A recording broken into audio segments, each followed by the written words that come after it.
It's been a big day for WWE. Two big shows today. First, the afternoon started with AAA Worlds Collide and the AAA WWE, and that was a really, really fun show. It was great to see like Lucha Libre getting represented with actual like real luchadors, not just people who were luchadors coming into WWE. No, instead it was like a very authentically put together lucha show, although I do have some small complaints about it. I do like how they were trying to educate the fans who don't know about lucha with video packages, with having Conan on commentary, and the matches were all a lot of fun. So that's a good show. I would say go out of your way to watch it, especially if you've never seen authentic lucha, because even though this was like lucha with WWE's production value, it was still lucha, and it was still the authentic stars from AAA. Now, that's not what this video is going to be about. This is going to be a review for Money in the Bank, but I'm just throwing like a little mini review for you guys of the AAA show. And I do hope the next one is more like AAA guys versus AAA guys and not just AAA versus WWE. But it was good. Like, it was a fine show. It was great to see Vikingo and Chad Gable. They went out there, they killed it. They did way more than I thought they would. And then later on in the night, both Chad Gable and Stephanie Valkuria had to work double duty because they would come back for Money in the Bank. Oh, wait, that's not Chad Gable. That's El Grande Americano. So, yeah, anyways, I really like how respectful WWE was to the culture that is lucha. Let's talk about Money in the Bank 2025. It was originally a 4-match show. They shot an angle on the AAA show with Octagon Jr. and Dominic Mysterio that led to Dominic actually challenging Octagon to a match where he would defend the IC title, and that was a bonus match on this pay-per-view. So we're going to go over that here in a minute, but I want to talk about the matches in order here. So we open with the women's Money in the Bank. Rhea Ripley, Stephanie Valkyria, Roxanne Perez, Naomi, Julia, and Alexa Bliss. First of all, it was very cool to see Stephanie, Julia, and Roxanne there. These three women have been a central part of NXT for maybe about a year. Maybe it was less than a year. And, well, Roxanne's been there longer.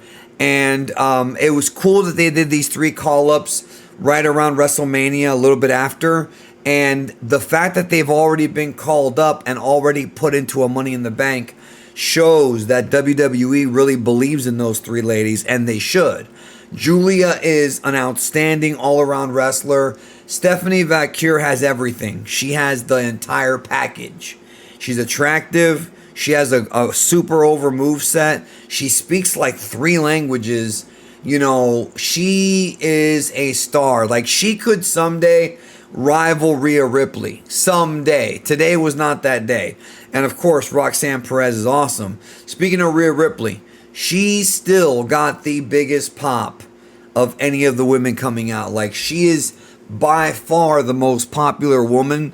I don't think she needs the championship right now. I think they can put her in some upper mid-card or mid-card feuds for the time being until it's time for her to get the title back, which I'm sure she will eventually.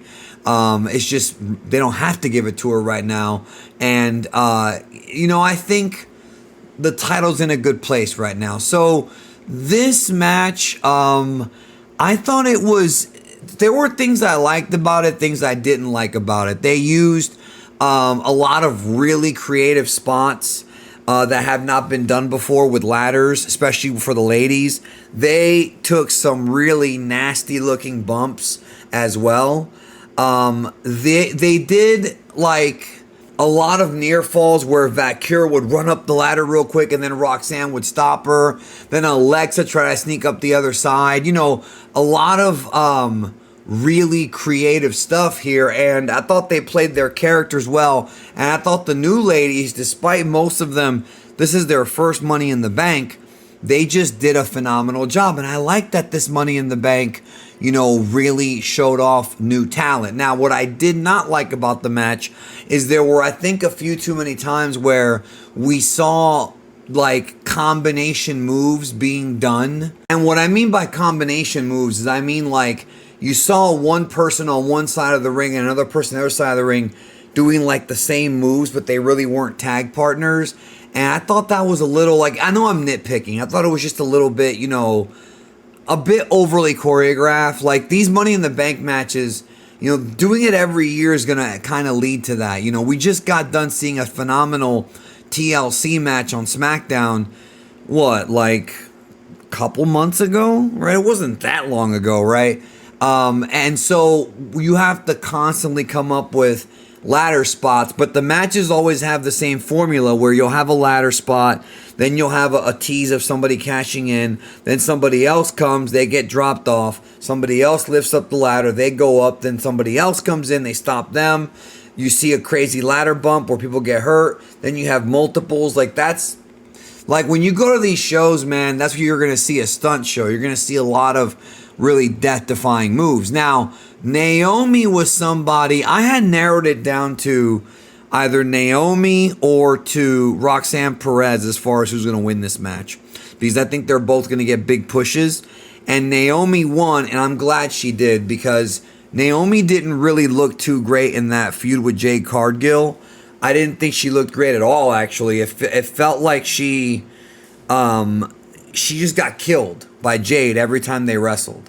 The WrestleMania match was a bit more even, but Jade just killed her every time. So, to me, my whole thing, what I was thinking is maybe Jade will eventually overthrow Tiffany Stratton sometime later in the year, and then maybe Naomi can cash in on Jade sort of as her payback for Jade getting all those wins, and then they can kind of reboot that feud.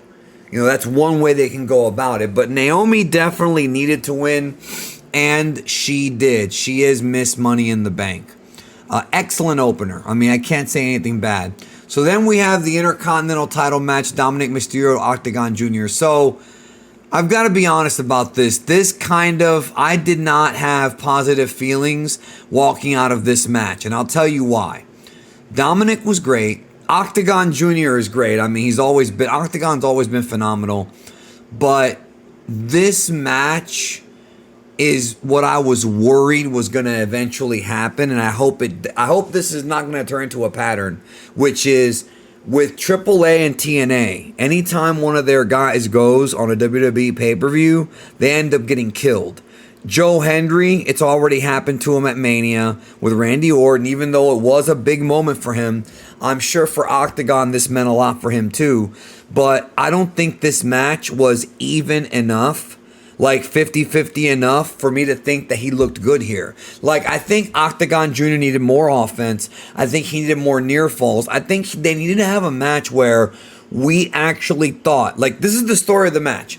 They have to make a match that's so convincing that we actually think Octagon's going to win the title, and then Dominic, like, gets lucky or he screws him out of it. That is the right way to do it, but that's not what this was. Dominic won clean, 1, 2, 3 in the middle, and when you're bringing in somebody from a sister company, or in this case, I know WWE owns AAA, but AAA is big in the Mexican culture. To have him come up to the main roster basically and lose in the way that he did. It's okay to come up and lose, but I didn't think he had enough offense to have it like be, I don't know, man. It left a sour taste in my mouth, dude. Like, it really left a sad or bad taste in my mouth, because what I don't want to have happen is that every TNA and AAA guy that gets moved up ends up losing until they want to push him. That's what Vince McMahon would have done, and we need to move past that. So I would have liked this more if Octagon had more of a chance of winning and more offense. So I did not like it, and that's the reasons why. Then they had the Women's Intercontinental title, Lyra Valkuria and Becky Lynch.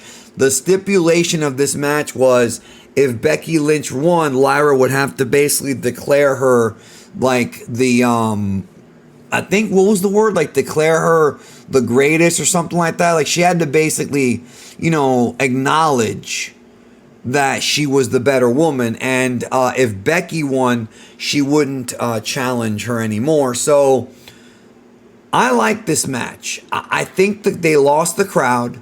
I think they lost the crowd, and I think that last month's match was better. I do not think this match lived up to last month's match. I think it was not bad. Again, it's nowhere near being quote-unquote bad. It was just a step down. And when you're talking about like a long-term feud, because they're going to have more matches. This is not over yet, obviously. You want to like make the first match have a certain level of quality to hook people. The second match has to be better or at least different with a stipulation or something to make it stand out. Then you can go into your bigger, more, gimmicky matches after that, right? This, I thought, was a step down from the last match, but still not a bad match. They lost the crowd, like I mentioned. Becky Lynch won by hooking the tights out of a roll-up. And so she cheated and became the Women's Intercontinental Champion. After the match, Valkuria was going to raise her hand, and Lynch it wasn't good enough for her. She's like, no, I want you to do it on all four sides of the ring. So she did that. And then she wanted her to put the belt on her, like when Dana White puts the belt on a champion at the end of the UFC shows, which actually UFC is on right now. So when I get this uploaded, I'm going to go watch it. But it's never ending in this house. What happened was Valkuria put the belt around her, but then German suplexed her and left her laying. Hit her with the Nightwing. So, again, I am okay with the finish because Becky cheated and it's old school booking, so they're going to have another match, probably at Night of Champions.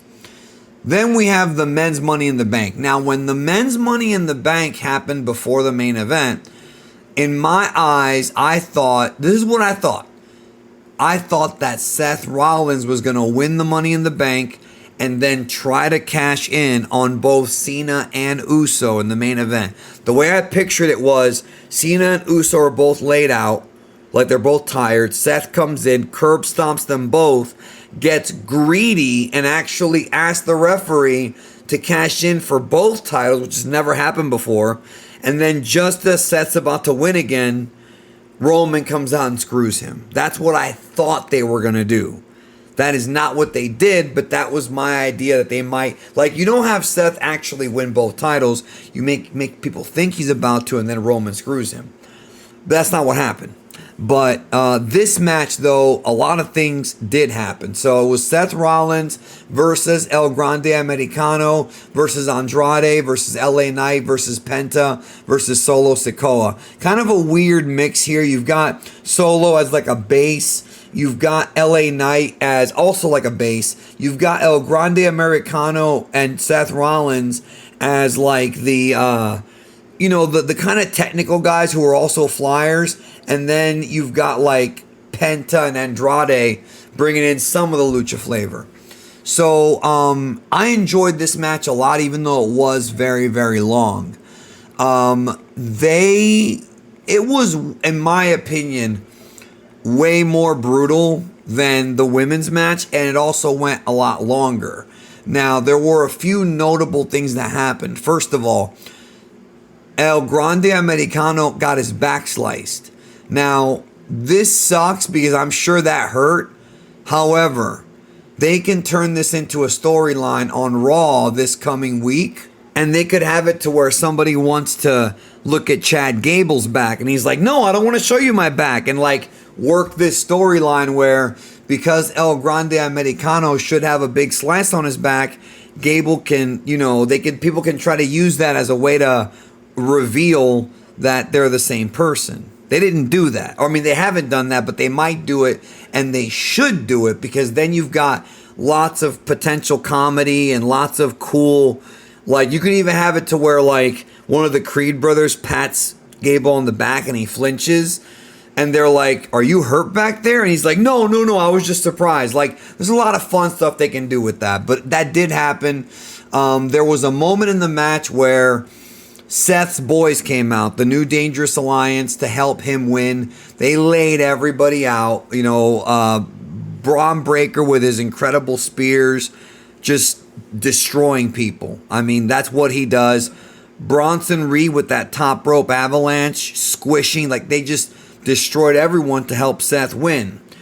And then what happened was JC Mateo and, Jeff Cobb and Jacob Fatu came out, and they were able to run them off, sent them away, and they're setting it up so that Solo can be the Money in the Bank. Now, at this point, they telegraphed that this was the night that Jacob was turning babyface, and they teased it last night on SmackDown.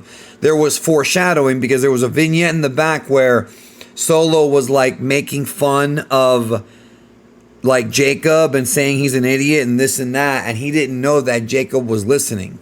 They did that whole thing where he's talking trash behind the scenes, not knowing that Jacob is listening and hearing him call him an idiot. Now, we knew that Jacob would be turning babyface sometime this year because he's just super over and he's going to be a massive, massive babyface star. Like, this guy's got a very bright future ahead of him. They don't have to give him the title right away, but he does have a bright future.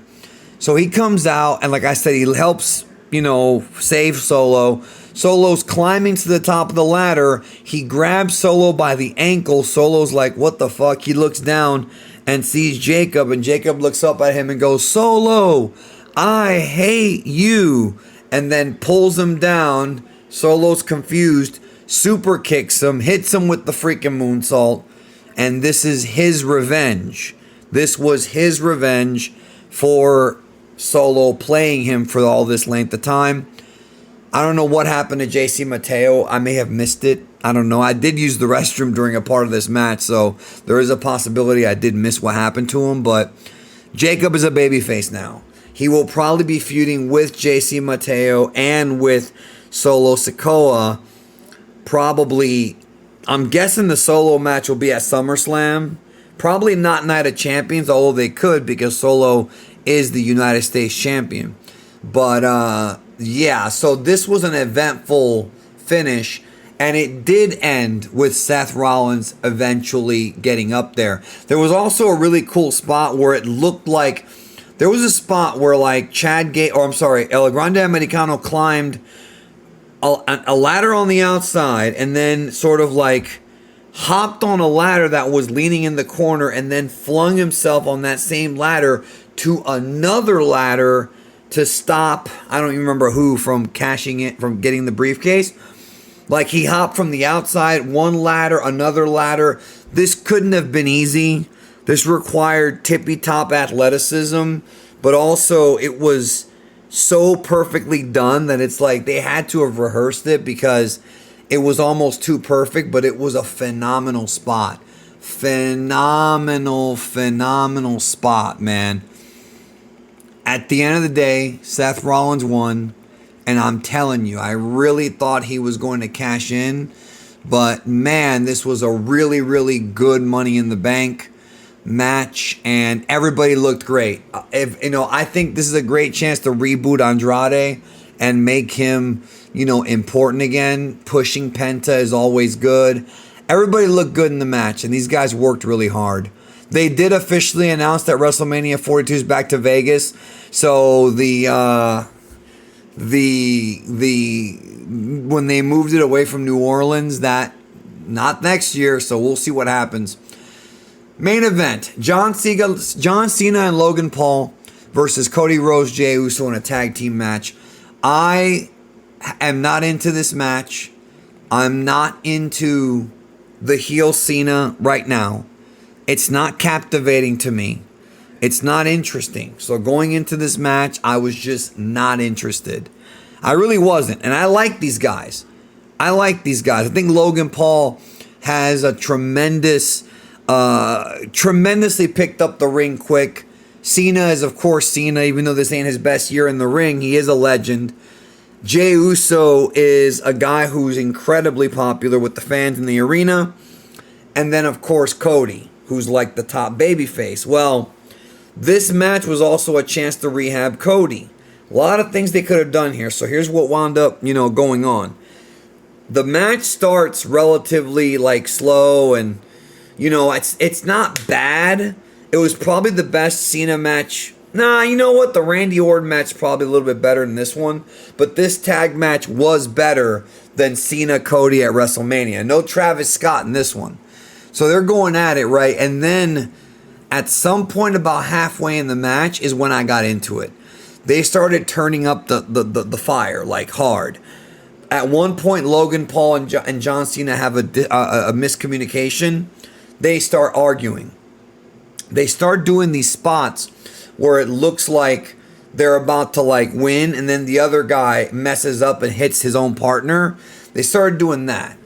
And it basically became a situation where now we weren't sure if Cena and Logan Paul were going to get along. There was another brutal spot where Jey Uso went for a spear. Well, first Cena was going to Cody through the table. But what ended up happening was Cody got out of it, and then Jey speared Cena on the announce table, but it didn't break. And as you know, when it doesn't break, it hurts more. This looked real bad. But then, this insane son of a bitch, Logan Paul, did an acai moonsault from the apron and the ropes to Jey Uso and hit it perfectly hit it. There is no denying the athleticism of Logan Paul. You don't have to like him as a person. You don't have to like his podcast. You don't have to like the stuff he's done in the past. Very controversial here on YouTube. You cannot deny that this guy does incredible things in that ring. Like, it's incredible. Like, he's almost become a guy that I look forward to seeing now. You know what I mean? Like, he's actually kind of become that. So, what ends up happening is Logan, there was another cool spot. I love this. Logan was on the top rope, and the drone camera was there. So he grabs the drone camera, and he's doing the whole thing. He's about to, he's like posing for the camera on the top. Cody runs up to give him a vertical suplex, and he holds onto the drone camera, so you actually see the camera in his hand, as like you actually see from the vantage point of the camera, and you see Cody flip him over, and you see like the camera crashing down. This was one of the coolest things I've ever seen them do in wrestling, and something you could never do until very recently. Like, you couldn't do this in the 70s.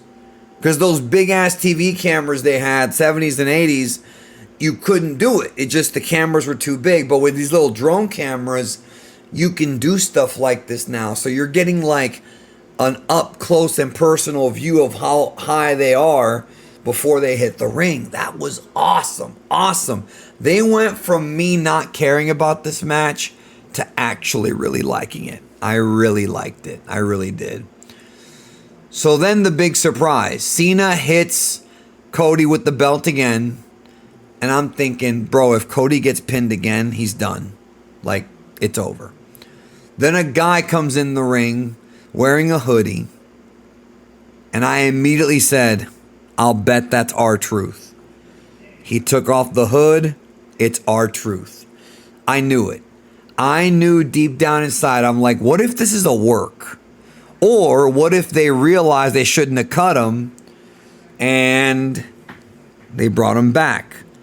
He got a massive, massive pop. And when he got in there and attacked Cena, this was not R-Truth, the dumb guy for the past couple years. This was not R-Truth, the comedy character, the goofball, the 24/7 champion. This was Ron the Truth Killings from like TNA early 2000s, who was a serious badass. He ran in there and speared Cena and beat him up like almost like a shoot, and it was R-Truth. And that would lead to Cena getting hit with a crossroads, and Cody got the 1, 2, 3. So now Cody and Cena are probably going to rematch very soon because Cody's going to get his belt back at some point. Cena and Truth may continue their feud if that's where they want to go with it. But they went from me not giving a damn to now actually like being excited for Monday Night Raw, being excited for SmackDown. I want to know where this story goes. This was phenomenal. I'm so happy they worked us all. And it actually got me back in, man. Hey, listen, it hasn't been a secret. I have not been into the stuff they've been doing with Cena. But this was very well done. I'm so glad that Truth got that much love on social media. I'm so glad that he was able to recognize that a lot of people do love him, because that had to have felt good. For a guy who's been in the business since like 2000, that had to have felt good, man. 25-year career and people still love you. Like, that's beautiful. And now we'll see where they go with it, yo. I never thought I'd actually be into Truth again, like as a serious like wrestler, like somebody who I wanted to see kick some ass. And now I am again. And it's because of this angle. So we'll see what they do with it. Look, keep Dwayne away from these storylines, bro. Keep Dwayne and Travis Scott away. Because Triple H by himself, he's not perfect. He's not perfect. But with Heyman and Triple H and Michael Hayes and Bruce Pritchard and all those guys in the back, Gabe Sapolsky, putting their brains together, like they've been able to come up with some creative stuff to re-hook us. And that is the biggest compliment you can give them. That's my review. Have a good one. See you soon.